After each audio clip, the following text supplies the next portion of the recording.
اعوذ باللہ من الشیطان الرجیم بسم اللہ الرحمن الرحیم كدأب آل فرعون والذین من قبلهم كذبوا بآیاتنا فأخذهم اللہ بذنوبهم واللہ شدید العقاب۔ آمنت باللہ صدق اللہ العظیم۔ رب اشرح لی صدری ویسر لی امری واحلل عقدۃ من لسانی یفقہوا قولی۔ اللہم ارنا الحق حقا وارزقنا اتباعہ وارنا الباطل باطلا وارزقنا اجتنابہ، آمین یا رب العالمین۔ دوستو اور بزرگوں، سورہ آل عمران آیت نمبر 11 آپ کے سامنے تلاوت کی ہے۔ یہ سورہ آل عمران کا دوسرا رکوع زیر مطالعہ ہے۔ اس رکوع کا مضمون ایصال ثواب کے حوالے سے مسلمان کو یہ چیز یاد کروائی جا رہی ہے کہ اپنا اکاؤنٹ کھولو، ورنہ مال اور اولاد تمہارے کسی کام کے نہیں۔ اس سے مراد یہ ہے کہ اگر خود آدمی نماز روزہ، حج زکوٰۃ، روزی حلال، تقوی والا، پرہیزگاری والا، اللہ سے ڈرنے والا، خود معاملات میں نیک ہو، متقی ہو، پرہیزگار ہو، تو پھر جو اس کی اولاد اور اس کا مال ہے وہ اس کے کام آئے گا۔ اگر اس نے خود عمل نہیں کیا ہو، خود شراب پی رہا ہو، خود زانی ہو، جوا کھیلتا ہے، کبھی نماز نہیں پڑھی، کبھی اللہ کا خوف دل میں نہیں آیا، تو ایصال ثواب کے حوالے سے نہ اس کے مال اور نہ اس کی اولادیں کام آئیں گی۔ اور اس آیت میں جو متصلاً آئی ہے كدأب آل فرعون والذین من قبلهم كذبوا بآیاتنا فأخذهم اللہ بذنوبهم واللہ شدید العقاب۔ تو یہاں ایک مثال دی جا رہی تھی۔ اس آیت کا روان ترجمہ سنتے ہیں۔ كدأب آل فرعون والذین من قبلهم، یہی دستور رہا ہے آل فرعون کا، فرعون کی قوم کا بھی یہی دستور رہا ہے، اور ان سے پہلے لوگوں کا بھی۔ والذین من قبلهم کذبوا بآیاتنا، انہوں نے بھی ہماری آیات کو جھٹلایا۔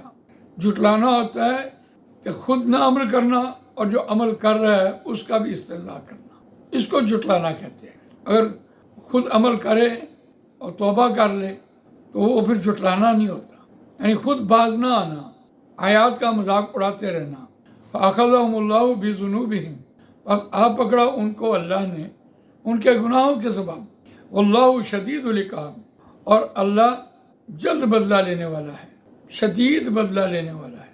یہ جو شدید العقاب ہے یہ آخرت کا بدلہ نہیں ہے، یہ اس دنیا کا بدلہ ہے۔ اسی وقت اللہ یہ کہہ رہا ہے، دیکھیے فرعون کو اسی وقت سزا ملی، اور اس کی آگے مثال بھی دے گا قرآن مجید۔ اور قرآن مجید نے جہاں جہاں بھی یہ شدید العقاب کی بات کی ہے وہاں اس کے معنی جلد بدلے کے ہیں۔ قرآن مجید ایک دوسرے مقام پر سورہ بقرہ آیت نمبر 196، فَإِذَا أَمِنْتُمْ فَمَنْ تَمَتَّعَ بِالْعُمْرَةِ إِلَى الْحَجِّ فَمَا اسْتَيْسَرَ مِنَ الْهَدْيِ فَمَنْ لَمْ يَجِدْ فَصِيَامُ ثَلَاثَةِ أَيَّامٍ فِي الْحَجِّ وَسَبْعَةٍ إِذَا رَجَعْتُمْ تِلْكَ عَشَرَةٌ كَامِلَةٌ ذَلِكَ لِمَنْ لَمْ يَكُنْ أَهْلُهُ حَاضِرِي الْمَسْجِدِ الْحَرَامِ وَاتَّقُوا اللَّهَ وَاعْلَمُوا أَنَّ اللَّهَ شَدِيدُ الْعِقَابِ۔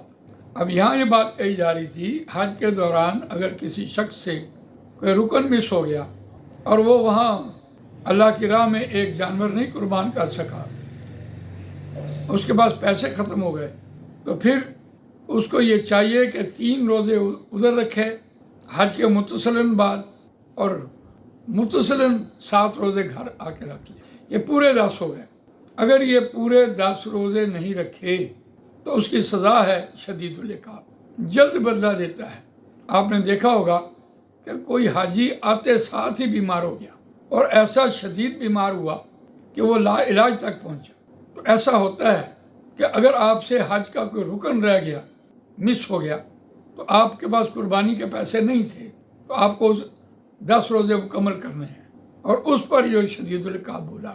ایک اور مقام پر سورہ بقرہ آیت نمبر 211، سل بنی اسرائیل کم آتیناہم من آیت بینہ ومن یبدل نعمت اللہ من بعد ما جاءتہ فإن اللہ شدید العقاب۔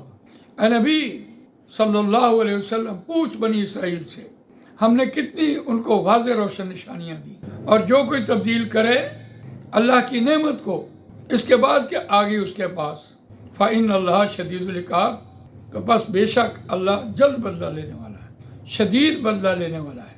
تو جو بنی اسرائیل کی بات ہے، ان کو اللہ تعالیٰ نے 9 نشانیاں دی، ید بیضا، عصا، فرعون سے نجات، من و سلوہ، بادلوں کا سایہ، 12 چشمے، مینڈکوں کی بارش، پانی کا خون بن جانا، اور چڑچڑیاں، 3 عذاب بھی جو نشانیوں کے طور پر آئے۔ اور ان میں سب سے بڑی نشانی کیا تھی؟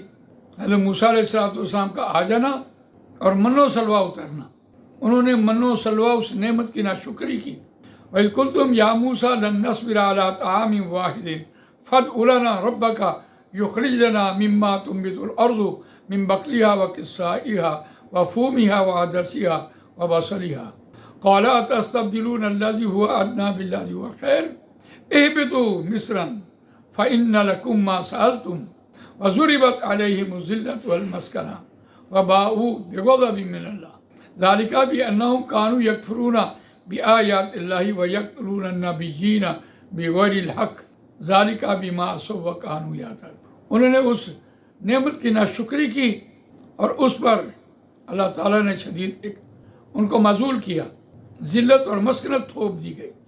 آج ہم قرآن مجید پڑھ رہے ہیں اور اشارہ قرآن مجید کی طرف ہے کہ قرآن مجید بھی امت مسلمہ کے لیے نعمت ہے، اور اس کی ناقدری اور ناشکری اس کا عذاب۔ وَمِنْ حَيْثُ خَرَجْتَ فَوَلِّ وَجْهَكَ شَطْرَ الْمَسْجِدِ الْحَرَامِ وَحَيْثُ مَا كُنْتُمْ فَوَلُّوا وُجُوهَكُمْ شَطْرَهُ لِئَلَّا يَكُونَ لِلنَّاسِ عَلَيْكُمْ حُجَّةٌ إِلَّا الَّذِينَ ظَلَمُوا مِنْهُمْ فَلَا تَخْشَوْهُمْ وَاخْشَوْنِي وَلِأُتِمَّ نِعْمَتِي عَلَيْكُمْ وَلَعَلَّكُمْ تَهْتَدُونَ۔ اللہ نے کہا اے اہل ایمان، تم مجھ سے ڈرو، ان مشرکین مکہ اور ان یہود سے نہ ڈرو۔ اگر تم مجھ سے ڈرتے رہے تو میں اپنی نعمت کا اتمام کروں گا، نعمت پوری کروں گا، اور وہ ہے قرآن مجید اور نظام زندگی اسلام کا نافذ کرنا، جو نبی اکرم صلی اللہ علیہ وسلم نے کوہ صفا پر جا بولا۔ کوہ صفا پر آخری خطبہ ارشاد فرمایا، الیوم اکملت لکم دینکم واتممت علیکم نعمتی ورضیت لکم الاسلام دینا۔ اب یہ قرآن مجید نعمت ہے ہمارے لیے، اور اگر اس کی ناشکری کی، اس کو نافذ نہ کیا، تو یہ شدید العقاب جو قرآن نے کہا، قرآن مجید کے نظام کو نہ نافذ کرنا اور شدید العقاب کا آ جانا، یہ آج جو سیلاب آیا یہ اس کی علامت ہے کہ پورے کا پورا پاکستان آفت کی زد میں ہے۔ تو اللہ تعالیٰ سے دعا ہے کہ اللہ تعالیٰ ہمیں قرآن بھی پڑھنے، سمجھنے، اس پر عمل کرنے، اس کو دوسروں تک پہنچانے کی توفیق عنایت فرمائے۔ سبحانک اللہم و بحمدک نشہد ان لا الہ الا انت نستغفرک ونتوب الیک۔